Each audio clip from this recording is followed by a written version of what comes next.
as you'll see, there's something kind of interesting going on here. So here's Hurricane Florence. I currently have in my map list a whole lot of different layers up: NEXRAD Doppler radar stations, track line forecast, center position forecast, the NEXRAD base reflectivity, that's the rainfall stuff you see here, and all the nuclear reactors of the world. And what I noticed was that, yeah, this sucker comes in and it heads straight for station KLX in Wilmington, North Carolina, or LTX, excuse me. And then it goes directly over my house.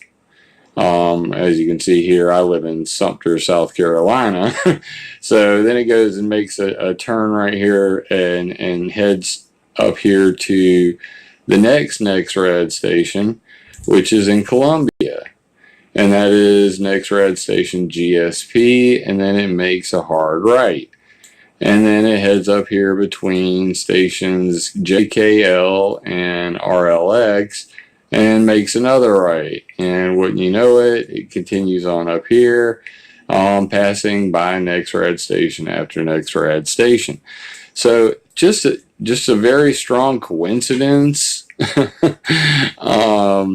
And pretty interesting to note that, you know, it does make a direct line for, it seems to make a direct line for these NEXRAD stations. Let me know what you think in the comments.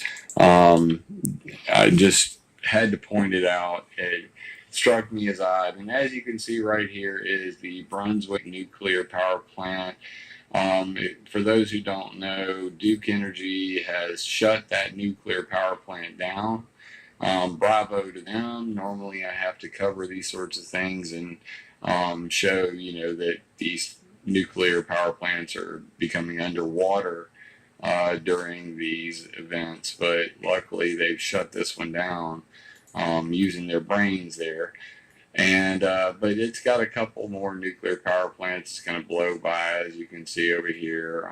We have Summer 1 and 2, and the CTVR, that's closed. So the Summer nuclear power plant and a couple more along the way, but we're not expecting extremely high winds. Luckily, we're talking 40 knots, 40 to 50 mile an hour winds where I'm living currently.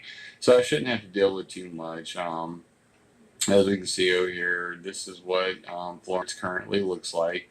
And, you know, it's on a path to go northwest, but then it's going to suddenly turn and follow that NEXRAD station and then over my hometown to the next NEXRAD station. This is it over on the global wind map. If you haven't seen that, it's at earth.nullschool.net.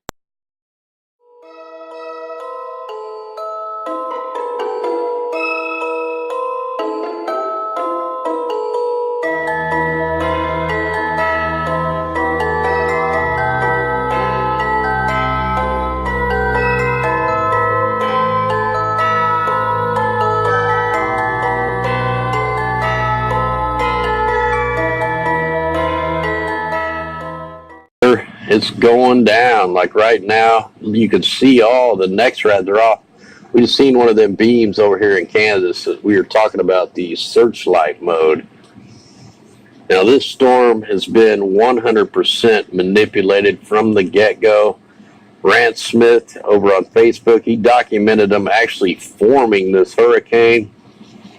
And then I pretty much documented the path. You never see a track or a hurricane track be on track like this one ever. Like it was, this track was a GFS track from day one, like 7-8 days ago. Now the mainstream made it look like it was going off track, but there's no way this thing would have tracked perfectly with the GFS model.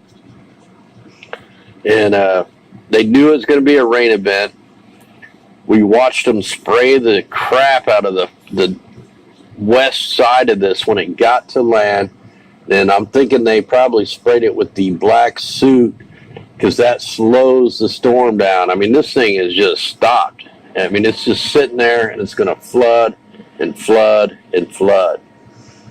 But I mean, all this, we've seen all this. This is the kind of stuff that we need to learn so that we could be prepared way before the mainstream even thinks about trying to get people prepared, because they're way off every time. You know, they were hyping up that Gordon storm when we were crying out this storm was going to be the bad one, and yet they wait to the last minute. You go back and look at my videos. You could have had 5 more days to prepare than what the mainstream media did. It's ridiculous. And a direct hit on the storm systems that are here in the middle. I wanted to point this out because right now we have a lot of activity in this area. We've been seeing a lot of these anomalies striking in this area, and in the area that you can see here as well. It's interesting, they're both in this frame. There seems to be a target area, and this is obviously the Western Sahara, where all this heat is getting kicked out over the ocean, cooler water. This is the perfect recipe for spinning up cyclones. And if you can add to that whatever factors, you can control the strength or dissipate the strength of that system. Now, just with cloud seeding, we know that they can add fuel to the fire. That's the only thing that's going to stop this from changing a lot of people's lives. Let's take a look at the atmospheric river, and what we're seeing is there's some kind of weird pulse right here where everything's in an arc. It's going to be coming right there. I see that arc, that wave of energy, and then we see this white means it's so high off the chart it can't pick it up, it can't register it. So they're definitely manipulating something down here with all the VLF and all them antennas, all the antennas that they have down here, all the low frequency antennas, the high frequency antennas.